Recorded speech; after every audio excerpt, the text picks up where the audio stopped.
이번에 이렇게 구도를 잡고 유튜브를 영상을 킨 거는 제가 휠체어를 타니까 그 주특기라 해야 되나? 그 평상시 일상생활을 하면서 그 휠라이를 이렇게 말을 못하네.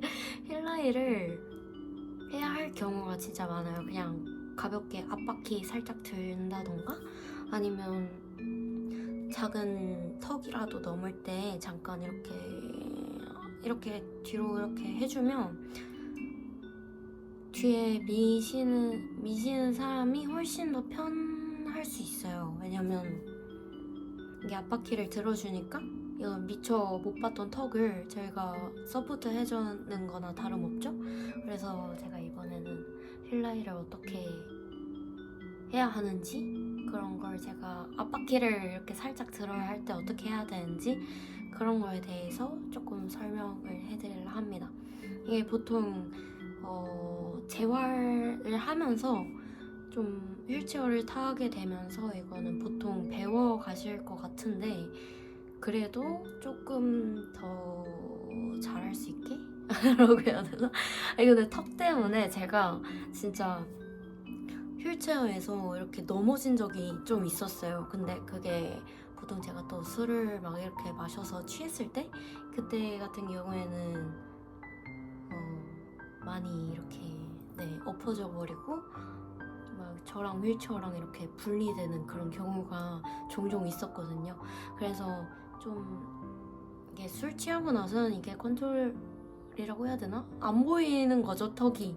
그럴 때는 어쩔 수 없지만 그래도 일상생활 할 때 아니면 너무 울퉁불퉁한 길을 가야 할 때 비포장도로나 그런 데를 가야 할 때 휠라이를 어떻게 하면 더 편할지 이게 재활에서 당연히 다 알려줬겠지만 그래도 그분들은 항상 휠체어를 타시는 게 아니잖아요.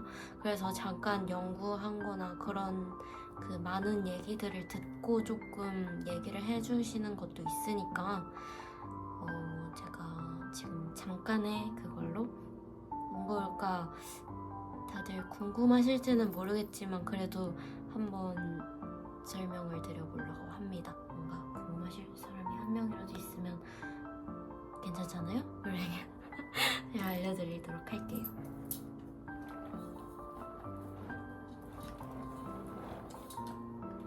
일단 배경이 좀 그런데 이건 제 그림 작업실인데요. 이건 저의 고등학교 3학년 때 그린 초상화였었습니다. 여기다 걸어놓은 게 조금 자기애가 좀 심해 보일 수도 있는데 작품이 큰 게 이것뿐이어서 지금 많이 작업을 하고 있어요. 해명할게요. 쓸데없는 해명일 수도 있는데 이게 보통 이렇게 휠체어를 이렇게 잡으니까 휠을 이렇게 잡으니까 바닥이 잘 보이나? 네, 좀 잘 보일까요? 요령은 간단해요, 어떻게 보면. 근데 이게 좀 연습해야 하는 경우가 있어요. 왜냐면 휠체어를 처음 탈 때는 너무 위험한 것도 있고 그 컨트롤이 잘 안 돼요. 그래서 초반에는 조금 많이 균형 잡기가 힘들 수 있어요. 어떻게 보면 이거는 균형 요령이라서 이게 처음에는 이렇게 앞바퀴를 이렇게 들어줍니다. 이것도 오래가 본 거긴 한데 제가 이걸 앞바퀴를 이렇게 어떻게 하면 휠을 앞으로 쭉 한 다음에 멈춰볼게요. 이렇게 밀다가 이렇게 밀는 거 이거 좀 과장이에요? 이렇게 밀다가 딱 멈춘다고 생각해서 조금 한 10개를 갔다면 하나를 조금 백하는 느낌으로 이렇게 하시면 가볍게 들 수 있어요. 그래서 만약에 앞에 작은 턱이 있다 그럼 횡단보도 같은 경우가 진짜 작은 턱이 있는 경우가 아주 자주 한 90%는 항상 있는 것 같아요. 그래서 살짝 이렇게 서포트만 해줘도 매끄럽게 흘러갈 수 있잖아요. 근데 만약에 이거를 저희가 지면을 제일 잘 아는 건 아니지만 지면을 제일 많이 확인해야 할 경우가 많아요. 그래서 만약에 이렇게 횡단보도 앞에 작은 턱이라도 이렇게 좀 빠른 속도로 이렇게 가다 보면 이게 반동 때문에 저랑 이렇게 휠체어가 분리되거든요. 그게 좀 꽤나 있었어요. 그래서 이렇게 살짝만 들어줘도 아까 그냥 10개를 가고 1개를 빽한다고 하는 느낌이면 좀 이렇게 많이 드는 거고, 이렇게 조금 드는 거면 솔직히 3개를 갔을 때 0.5를 빽한다고 보시면 돼요. 살짝 이렇게 엄청 간단한 힘과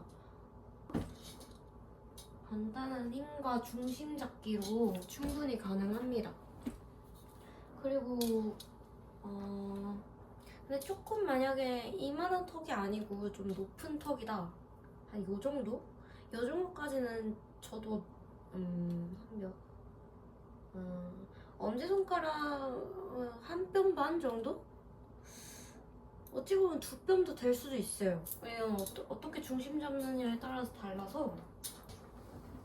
앞바퀴 아니 이거 카페트가 자꾸 잠깐만. 이건 조금 세야겠죠. 아까 말한 10걸음에 1걸음 뒤로 빽한다는 느낌으로 휠을 말하는 거예요. 지금은 휠을 이렇게. 근데 솔직히 그만큼의 힘이 필요 없어요. 그만큼의 힘이 필요 없고 제가 또 균형을 잃어버릴 뻔했습니다. 이런 경우가 종종 있어요. 근데 지금 제가 말하는 거는 조금 과장된 그런 요령이고요. 근데 중심 잡기가 일단 초반에는 좀 많이 무서우실 거예요.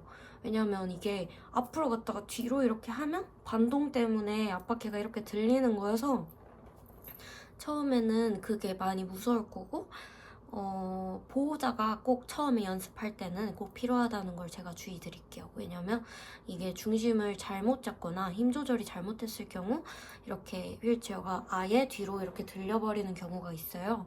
근데 저도 그거를 이제 연습을 할 때 다행히 이제 재활 선생님께서 뒤에서 받쳐줬거나 이제 그런 경우가 있었어서 저는 다행히 머리를 다친 적이 없지만 이런 경우로 머리를 다치시는 경우도 꽤나 있어요. 그러니까 휠라이를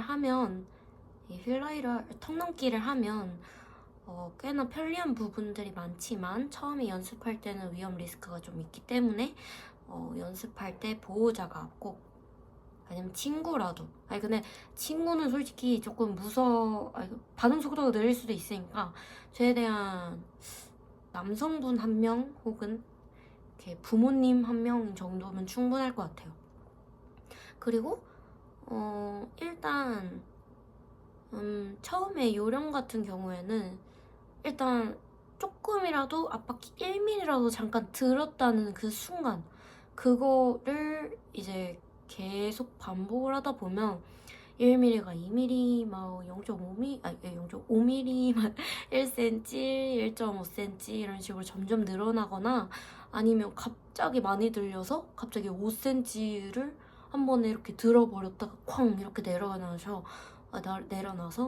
좀 놀라시는 경우도 있거든요. 그리고 처음에 무서워할 게 당연하지만 이거는 앞으로 휠체어를 계속 타셔야 된다면 터득해야 할 요령 중에 하나일 것 같아요. 왜냐면 길에 턱이 생각보다 너무 많고 비포장도로도 너무 많아요. 그리고 휠체어를 뒷사람들은 저희만큼 컨트롤 잘하지 않습니다. 솔직히 휠체어를 많이 밀어보진 않았지만 휠체어를 가장 많이 타는 사람으로서는 휠체어를 어떻게 해야 컨트롤이 잘 되고 어떻게 해야 쉽게 이렇게 앞바퀴를 들 수 있는지, 무게중심을 어떻게 해야 앞으로 나가기가 수월할지, 아니면 내리막길, 오르막길 이렇게 갈 때 중심을 어떻게 잡아야 될지, 이게 조금 중요한 게 있어요. 저는 항상 서울에 왔다 갔다 하고 동네 왔다 갔다 하면 내리막길, 오르막길, 턱 넘기 이런 게 솔직히 너무나도 많은 그거여서 한 번 나갔을 때 한 번도 안 한 적이 없습니다. 이 휠라이를. 그래서 알아서 이 방법을 알아서 도움이 안 될 게 없다는 거를 제가 알려드리고 싶고요. 이게 조금 더 제가 지금 처음 누구에게가 아니라 지금 이렇게 영상으로 처음 설명드리는 거라서 이게 좀 디테일이 떨어지지만 궁금하시거나 질문을 좀 더 자세히 남겨주시면 제가 작은 그런 댓글 하나라도 제가 영상 하나로 제가 기록을 할 수 있게끔 할 테니까 부탁드릴게요. 제가 이게 제가 떠드는 이 말들이 조금이라도 도움이 된다면, 스킬적인 부분에서 조금이라도 도움이 된다면 제가 더 이렇게 영상으로 많이 업로드할 수 있도록 하겠습니다. 제가 오늘은 이번 주 내내 집에 있었어요. 솔직히 제가 실은 막 그림 작업도 막 하면서 막 이것저것 유튜브도 하면서 밖에서 항상 콘텐츠를 찾으려고 했는데 막 너무 이번에 일주일 내내 집에 있다 보니까 이게 콘텐츠가 너무 안 나오는 거예요. 그래서 생각을 골똘히 해보다가 나 휠체어 타는 거가 그 사람들한테 꽤나 도움이 되는 것 같고 휠체어를 타는 거에 일상생활에 있어서 이게 영상으로 올리는 거가 사람들이 꽤나 많이 조회를 해주는 것 같아서 그래서 이렇게 하게 됐는데 앞으로도 이런 정보가 유익할 거예요. 분명. 그래서 제가 이거를 댓글 남겨주시면 그 부분에 있어서 제가 어떻게 하는지 그런 것들을 알려드리도록 하겠습니다.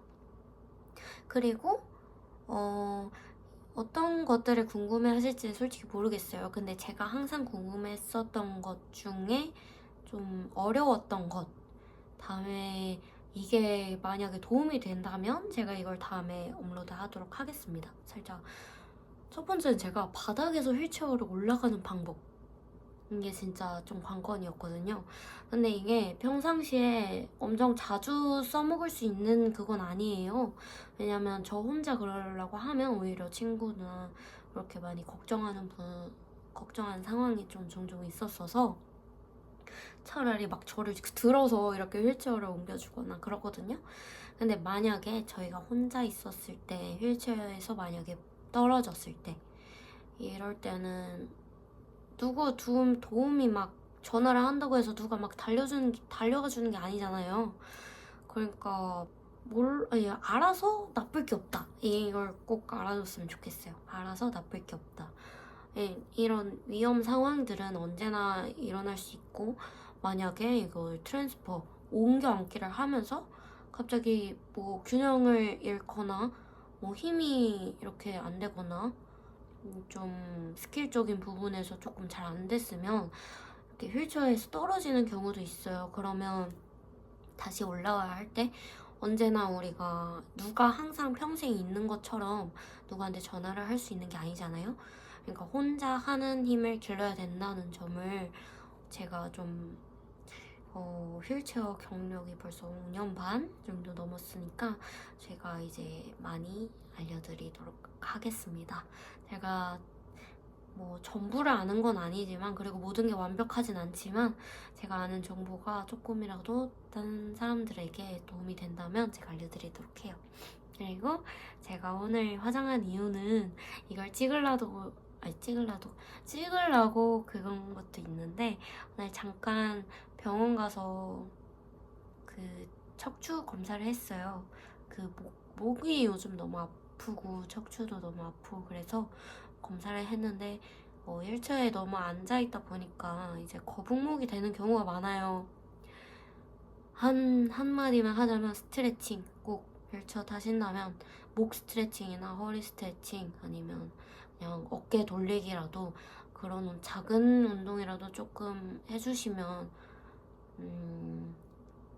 이 척추들이 조금이라도 화이팅을 받을 수 있을 겁니다.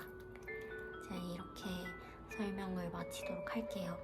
다음에 또 궁금한 게 있다면 꼭 댓글로 남겨주시면 감사하겠고요.